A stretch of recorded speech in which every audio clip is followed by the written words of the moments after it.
how to compute your mortgage payment, and know the required gross monthly income.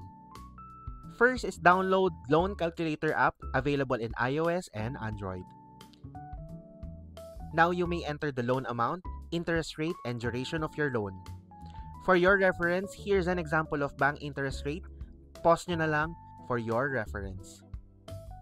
Kunin nyo yung nasa column ng fixed for 3 years since ito yung pinaka-common na ina-avail ng mga naglo-loan.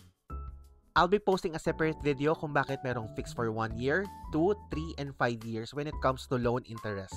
So stay tuned! Kapag na-enter nyo na yung details, click nyo na yung result button at makikita nyo yung magkano ba yung monthly amortization sa loan.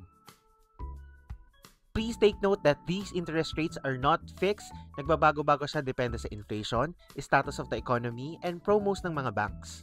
For the bank loan terms, usually ang ina-approve ni bank is maximum of 20 years depende sa age and your situation. Pwede pang bumaba sa 20 years old kasi may tinatawag tayo na maturity age.